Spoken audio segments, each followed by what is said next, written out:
Hey guys, welcome back to my channel. Okay, so I've been sick again. I'm getting really tired of it, but here we go.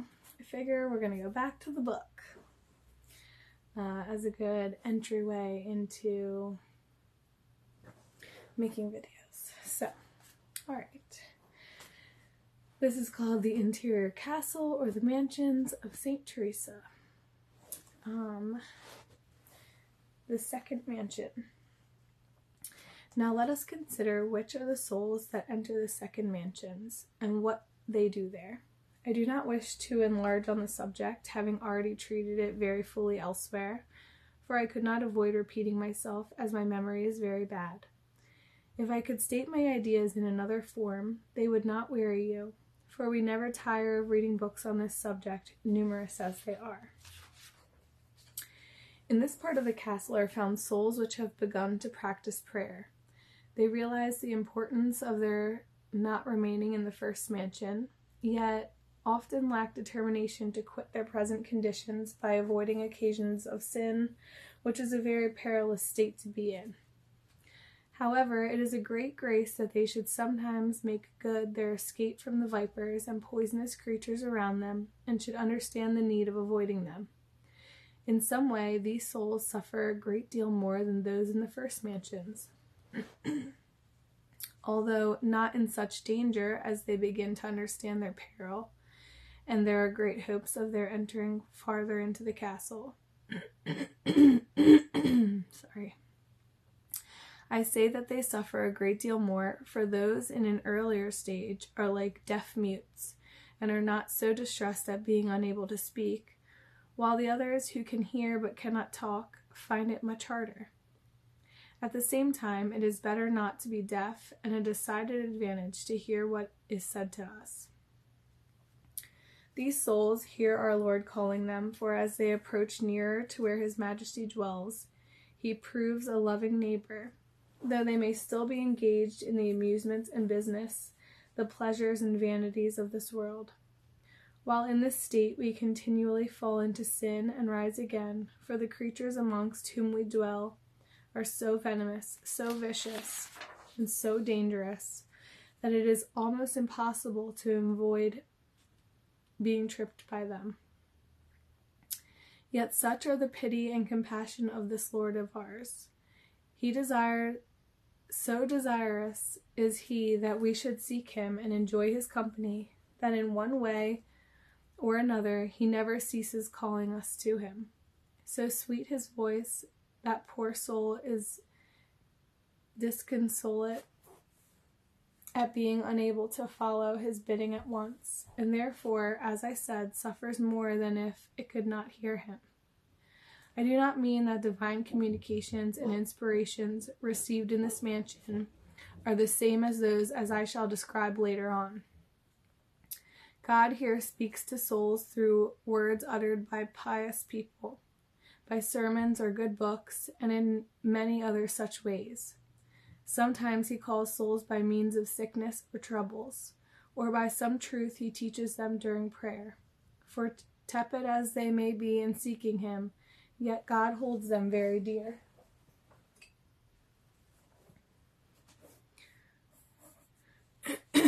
Do not think lightly, sisters, of this first grace, nor be downcast if you have not responded immediately to our Lord's voice. For His Majesty is willing to wait for us many a day and even many a year, especially when He sees perseverance and good desires in our hearts. Perseverance is the first essential. With this, we are sure to profit greatly. However, the devils now fiercely assault the soul in 1,000 different ways. It suffers even more than ever, because formerly it was mute and deaf, or at least it could hear very little, and offered but feeble resistance, like one who has almost lost all hope of victory. Here, however, the understanding being more vigilant and the powers more on the alert, we cannot avoid hearing the fighting and cannonading around us. For now the devil set on us the reptiles. that is to say, thoughts about the world and its joys which they picture as unending. They remind us of the high esteem men held us in, of our friends and relations. They tell us how the penances which souls in this mansion always begin to wish to perform would injure our health. In fine, the evil spirits place 1,000 impediments in the way. O Jesus, what turmoil the devils cause in the poor soul! How unhappy it feels, not knowing whether to go forward or to return to the first mansion. On the other hand, reason shows it is the delusion of overrating worldly things, while faith teaches what alone can satisfy its cravings. Memory reminds the soul how all earthly joys end, recalling the death of those who lived at ease, how some died suddenly and were soon forgotten, how others, once so prosperous, are now buried beneath the ground, and men pass by the graves where they lie, the prey of worms, while the mind recalls many other such incidents.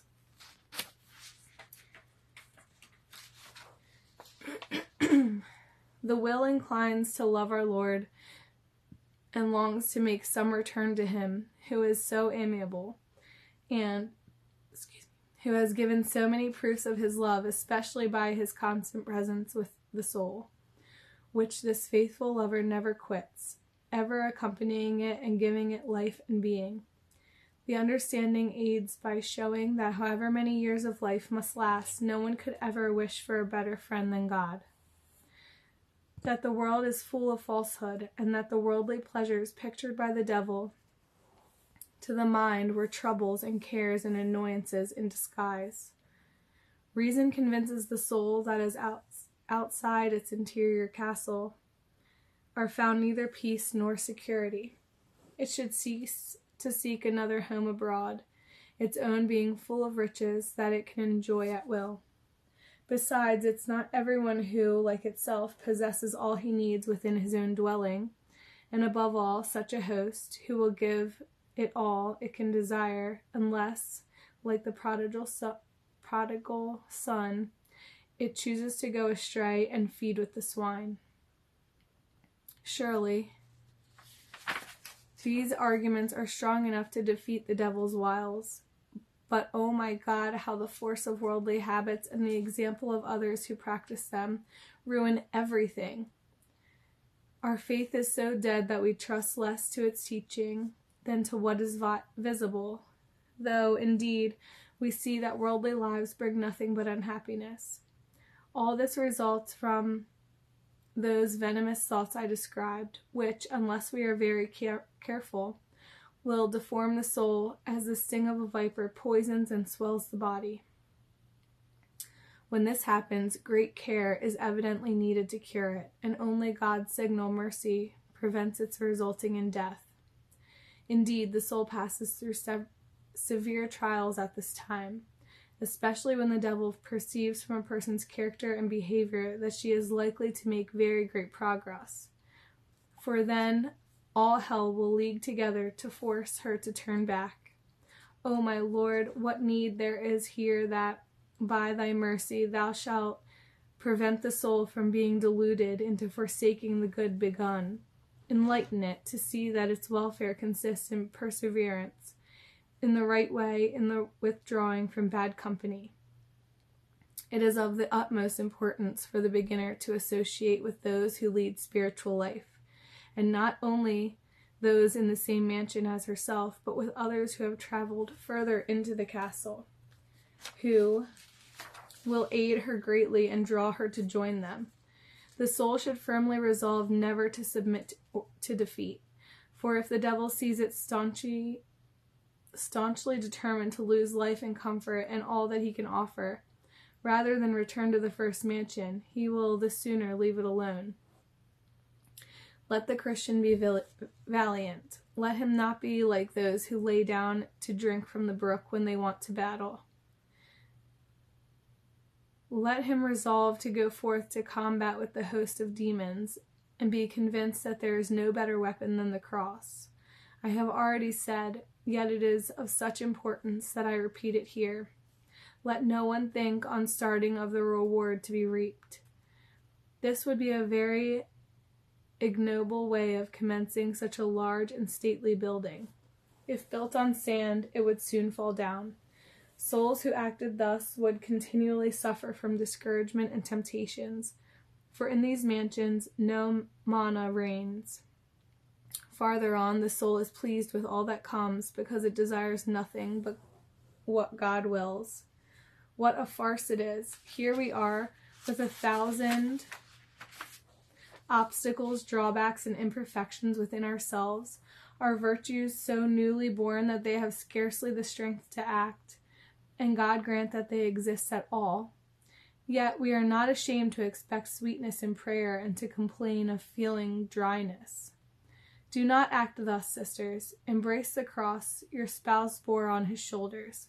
Know that your motto should be, "Most happy she who suffers most, if it be for Christ." All else should be looked upon as secondary. If our Lord give it you, render him grateful thanks. You may imagine you would be resolute in enduring external trials if God gave you interior consolations. His Majesty knows best what is good for us. It is not for us to advise him how to treat us, for he has the right to tell us that we know not what we ask. Remember, it is of the greatest importance. The sole aim of one beginning to practice prayer should be to endure trials, and to resolve and strive to the utmost of her power to conform her own will to the will of God. Be certain that in this consists all the great perfection to be attained in the spiritual life, as I will explain later. She who practices this most perfectly will receive from God the highest reward and the furthest advanced on the right road. Do not imagine that we have need of Kabbalistic formula or any other occult or mysterious thing to attain it. Our whole welfare consists in doing the will of God. If we start with the false principle of wishing God to follow our will and to lead us in the way we think best, upon what firm foundation can this spiritual edifice rest? Let us endeavor to do our best. Beware of the poisonous reptiles, that is to say, the bad thoughts and aridities which are often permitted by God to assail and torment us so that we cannot repel them.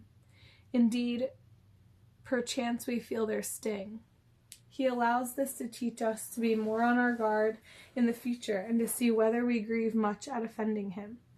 Therefore, if you occasionally lapse into sin, do not lose heart and cease trying to advance, for God will draw good even out of our falls, like the merchant who sells theriac, who first takes poison, then the theriac to prove the power of his elixir.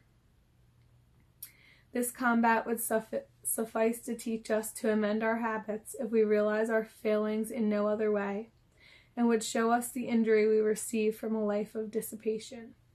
Can any evil be greater than what we find at home? What peace can we hope to find elsewhere if we have none within us? What friends or kindred can be so close and intimate as the powers of our soul, which, whether we will or no, must ever bear us company? These seem to wage war on us as if they knew the harm our vices had wrought them. Peace, peace be unto you, my sisters, as our Lord said, and many a time proclaimed to his apostles. Believe me, if we neither possess nor strive to obtain this peace at home, we shall never find it abroad. By the blood which our Lord shed for us, I implore those who have not yet begun to enter into themselves, to stop this welfare. I beg those already started in the right path, not to let the combat turn them back from it. Let them reflect that a relapse is worse than a fall, and see what ruin it would bring. They should confide in God's mercy, trusting nothing in themselves. Then they will see how his majesty will lead them from one mansion to another, and will set them in a place where these wild beasts can no more touch or annoy them, but will be entirely at their mercy and merely objects of ridicule. Then, even in this life, they will enjoy a far greater happiness than they are even able to desire. As I said at the beginning of this work, I have explained elsewhere how you should behave when the devil thus disturbs you. I also told you that the habit of recollection is not to be gained by force of arms, but with calmness, which will enable you to practice it for a longer space of time. I will say no more now, except that I think it very helpful for those of you who are beginners to consult persons experienced in such matters, lest you imagine that you are injuring yourself by leaving your prayer to perform any necessary duties. This is not the case. Our Lord will direct such things to our prophet, although we may have no one to counsel us. The only remedy for having given up a habit of recollection is to recommence it. Otherwise, the soul will continue to lose it more and more every day, and God grant it may realize its danger. You may think that if it is so very injurious to desist, it would have been better never to have begun, and to have remained outside the castle. But as I began by saying, and as God himself declares, he that loves danger shall perish by it, and the door by which we must enter this castle is prayer. Remember, we must get to heaven, and it would be madness to think we could do so without sometimes retiring into our souls so as to know ourselves, or thinking of our failings and what we owe to God, or frequently imploring his mercy. Our Lord also says, no man cometh to the Father but by me. I am not sure whether this quotation is correct, but I think so. And he that seeth me seeth the Father also. If we never look up at him and reflect on what we owe him for having died for us, I do not understand how we can know him, or perform good deeds in his service. What value is there in faith without works? And what are they worth if they are not united to the merits of Jesus Christ, our only good? What would incite us to love our Lord unless we thought of him? May he give us grace to understand how much we cost him, that the servant is not above his Lord, that we must toil for him if we would enjoy his glory, and that prayer is a necessity to prevent us from constantly falling into temptation.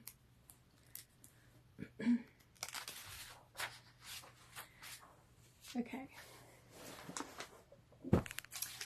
So, I don't know what everybody's religious beliefs are here, but, you know, she's a nun, so,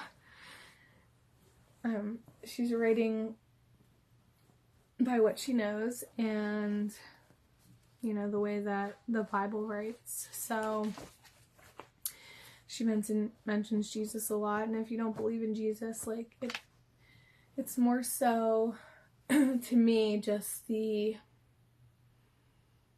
God energy. So tomorrow is it's in the Hindu religion. I don't want to say it wrong.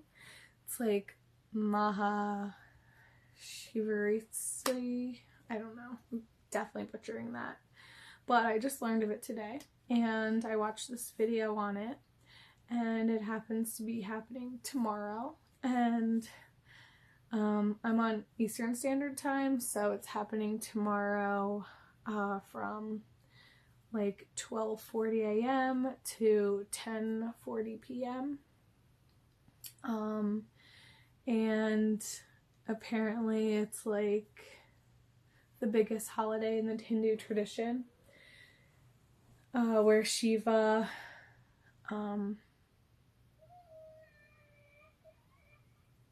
who's the Hindu god, dances, and basically, like, you know, just learning about this today, this is what I got out of it, where Shiva, he, God energy, created, and I think there's 3 things. I should take notes. It's all on my phone, which I'm recording with, so I didn't do that. But you should look it up. Hindu holiday that happens tomorrow. And people celebrate it by fasting and staying up all night and going to temples and spending the whole day in prayer. And I think that no matter your beliefs, that some kind of prayer to the God of your understanding, the higher power that you believe in, is important. And you know,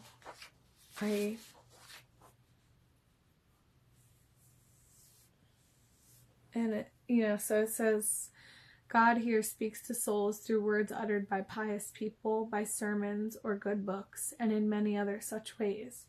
And I think the story that I'm telling you now of how I was reading about this holiday, and when I find something that I'm interested in, I start like Googling. I just want to get to like the bottom of it. I want to know all the information about it. So I'm like, reading the article, and then I'm like Googling words that I'm finding in the article that I've never heard before.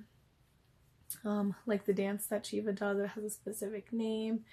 And so I'm Googling that, and then I'm Googling like the breakdown of the words and the date, and it's tomorrow. It's freaking tomorrow. So it's like, God speaks to souls in many such ways. It's like, that's how I always think that, I think that that's how I always speak to God, is through information. He knows I love to learn. So, this whole book that I'm reading here came to me by God, I think. By God energy. I'm led to things that give me like a deeper and deeper and deeper understanding of everything. And I'm so grateful because, I love to learn, and it's like, what better is there to learn about than the way that God energy affects you? The greatest lesson to be learned in this life is, what are you? What is everything that you can know about you? What is it? Know thyself. And you come upon the learning of thyself by God energy showing you the way. Because if you are never inspired, which is God energy, if you never create, which is God energy, if you never open your mind and sit in silence and contemplate, which is God energy, you can never know thyself. And right now we're in a world that people take on information all day long, but it has nothing to do with thyself.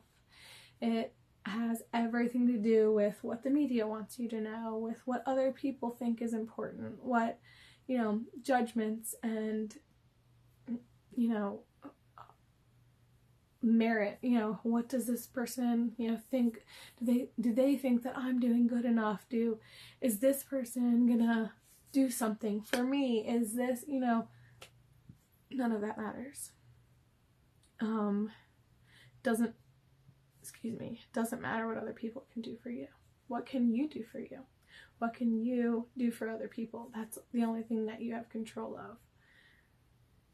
So many people are looking for someone to complete them. And the only person, or the only thing that can complete you, is God energy, is welcoming God energy into your life and letting it lead you. And coming upon things like this book, or, these websites, or, I learned about some crazy shit, guys. Like, I'll see a crow, and then it's like, what's the meaning of a crow? what's the metaphysical meaning of a crow? And then, whatever that tells me, it's like, well, how can I enact that into my life more? What do crows symbolize? What, I from Googling all of that, that's like a real life scenario that just happened the other day. I learned that the first, there's like tarot cards and runes and tea leaves and all this shit that people like prophesize the future. Well, there's a thing that goes back, past the Roman Empire, it's like the oldest way of fortune telling that there ever was, and it's by reading birds, which is so crazy. It's like, how did I even come across that? But it's cool because I'm obsessed with birds, and I have like a real connection to birds. And if people, I used to work at an animal shelter, and they had an African gray parrot there, and that parrot bit everybody.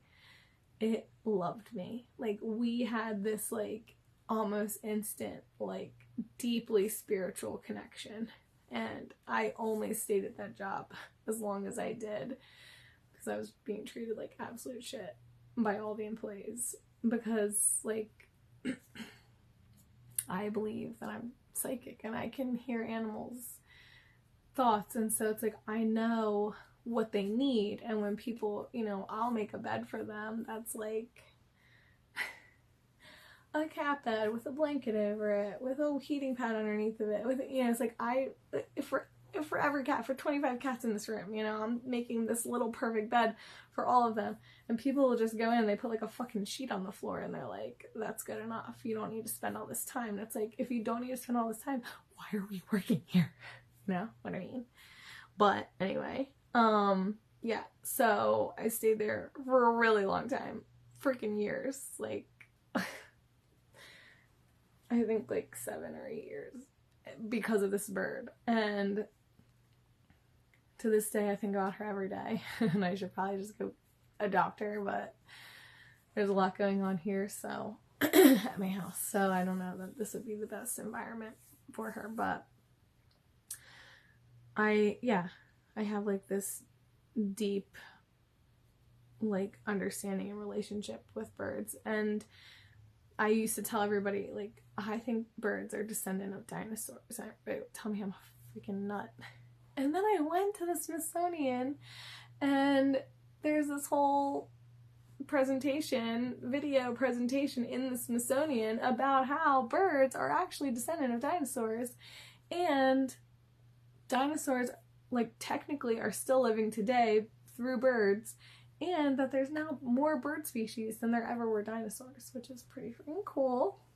But you can tell just like by the way they walk, the way they act, like, it's cool. And anyway, super off topic. What's the next thing that I underlined here? Okay.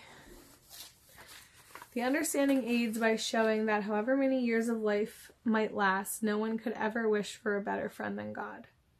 Isn't that the truth? I don't even know. I'm glad I underlined that, but like, yeah, no better friend than God. Because you don't need anybody else.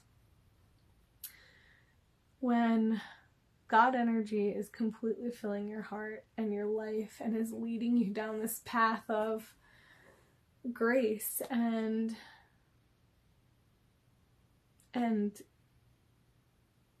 the broadest sense of understanding, like oneness,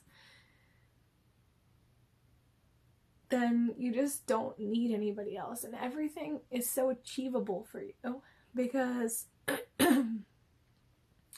God will show you, and most people are shown and don't want to act, God gives messages and people are like, no. Yeah, that seems too difficult. I definitely don't want to put myself in this like super, like, what's the word? Vulnerable state where I have to, be honest, be truthful. Those are hard ones. Those are freaking hard because it's like, instead of being honest with somebody and telling them, like, hey, I don't want to be with you anymore. I don't see this, like, you know, really being the highest trajectory for my future. People will just go cheat. They'll just go lie and leave or be dishonest because it's easier. But in those instances, God is not in your heart. Or maybe, you know, further back in this chapter, she says that your, I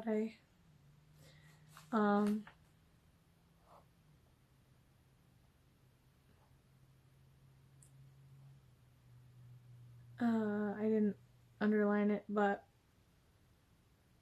you know, she's talking about how sometimes your failure, like, brings you back to God. It makes you realize what you're lacking and you are able to do better next time. Which is so true.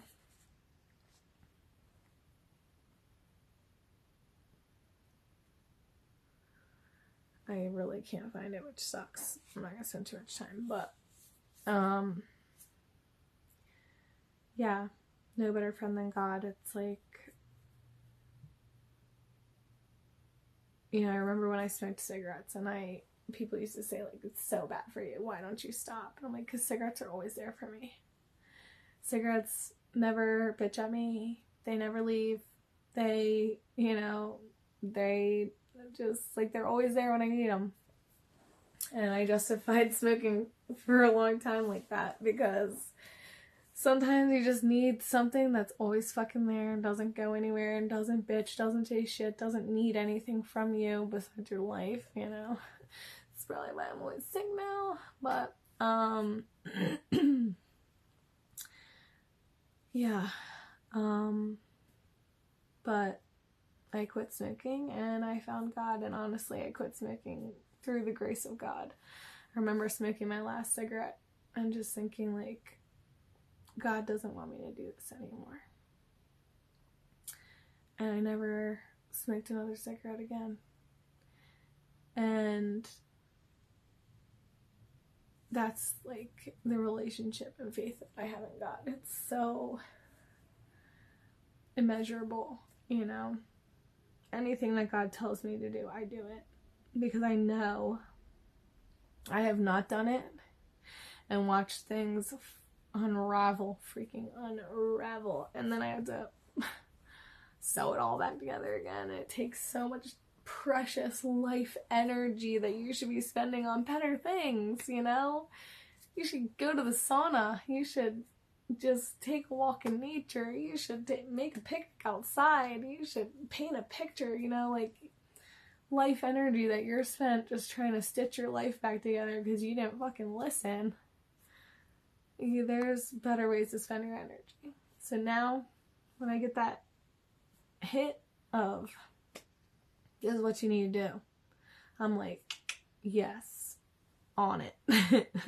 Because I know that by doing that, whatever it is, as crazy as it seems, as much freaking kahunas as it's gonna take to do it, I know that if I just do it, that things in the future are going to work better, easier, less effort.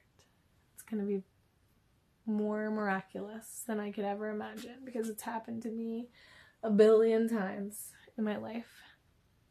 And I hope that when you get that hit, that mental just hit of, like, instant knowing of, like, now, that you listen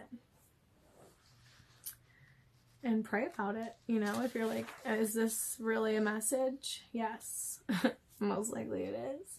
Or, you know, pray about it, because is this a message from the devil? And for a long time I really struggled with that. You know, it's like, is God telling me to do this, or am I just doing this because this is what my ego wants to do? You have to really, like, figure out how to differentiate the two, because devil's tricky, you know? But what's next? It says, indeed, the soul passes through severe trials at this time, especially when the devil perceives from a person's character and behavior that she is likely to make very great progress. Literally just what I was talking about. It's like sometimes the devil creeps in and it starts giving you like false information. But when you're trying to justify, when you feel anxious, anxiety, when you feel like, I don't know, maybe I shouldn't, I don't know, that's not God energy. That's something trying to keep you from making progress. You know, the initial knowing, that's God energy. And then everything past that, that's like, well, that seems kind of hard. Oh, that might be uncomfortable. I don't know. And then you're like in your head about it for days. And you're just stressed about it. Like, that's the devil at work. You know, just do it. Just fucking do it. Just do it. Just fucking do it. Whatever it is, just do it. Whatever you're being called to do, just do it. It's supposed to happen. Even if it seems counterintuitive, you know? Whatever that first, like, ping. That's it. Don't question it. Just do it. You know, as long as it's not going to hurt you or anyone else, then that first ping is God energy, giving you a message.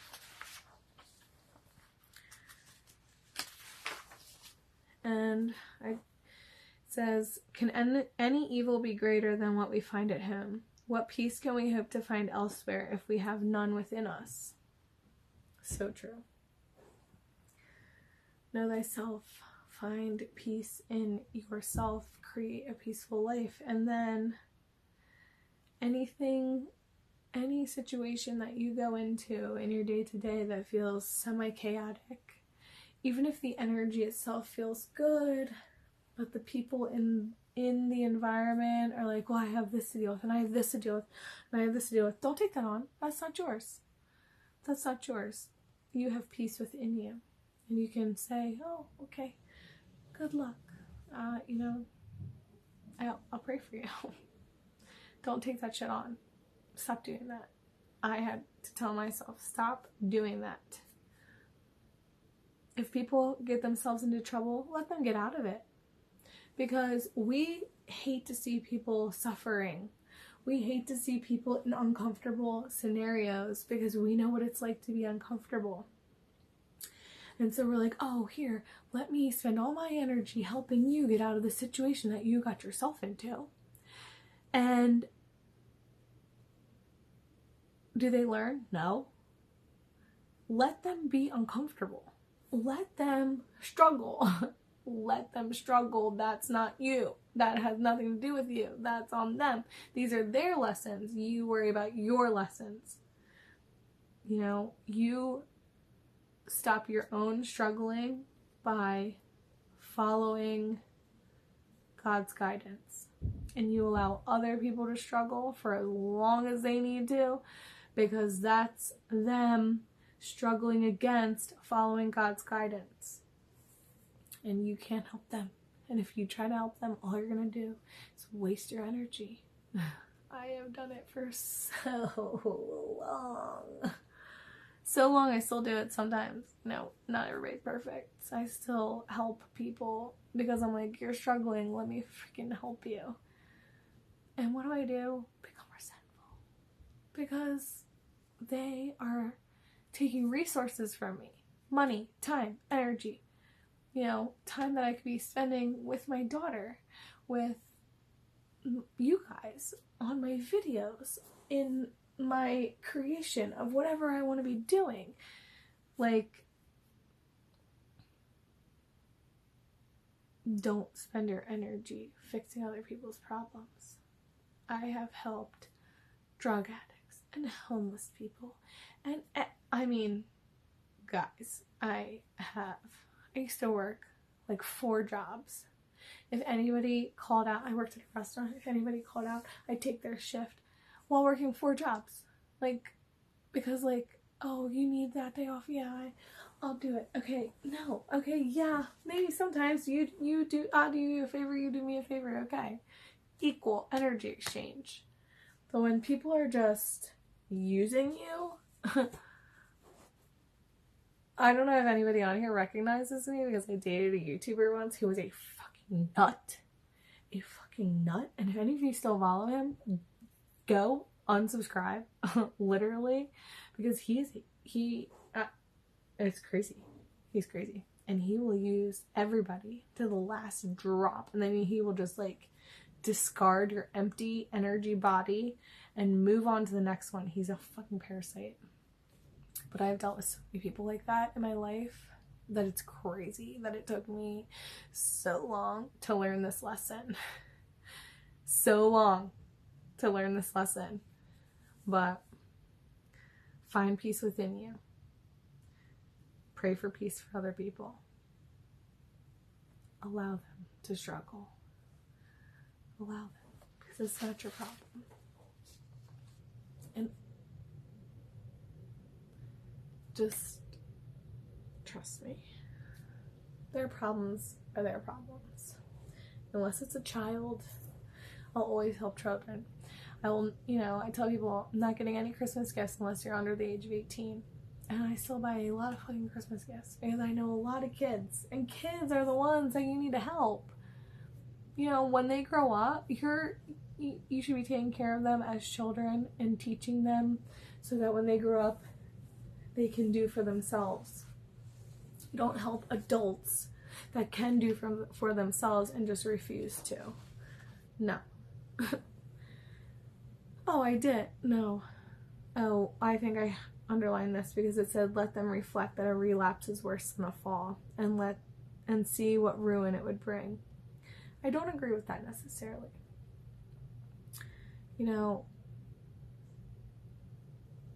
Maybe. Worse than a fall, yeah, okay, maybe. I don't know. I underlined it because I was like, I don't agree with that, but maybe I do. But I've dealt with a lot of people in recovery, and a relapse, you just get up and keep going. You don't let it fucking keep you down. But I guess if you do let it, the saying relapse is worse than a fall. I'm not sure I agree with that. We won't get into that. This video is probably super long. Oh my god, like 45 minutes. I'm so sorry, guys. Yeah, alright, I'll just end it there. So, those are my ramblings for the day. I've missed you a lot.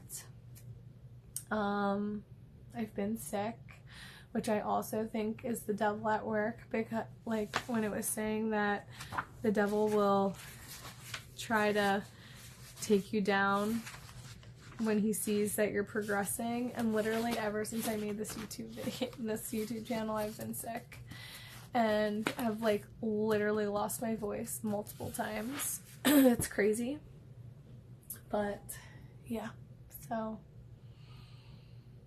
love you guys. I love you so much, and I'm so glad that you're here, and I hope you like this book. Like, let me know if I just should never read this again, but I really like reading it. I think it'll get interesting. It's kind of long, so it's taking us a while to get there, but the next one is the third mansion, so we don't know anything about that mansion yet, which is pretty exciting. Because in the beginning she talked about the first two, you're either outside with the reptiles or you're inside, like, kind of amongst the prayer. But I want to know about, I don't even know how high this goes, but I'm sure there's like 25th floor, and that's what I'm achieving. I want to achieve, so I want to know how to get there. So yeah, I'll keep coming back. Love you guys.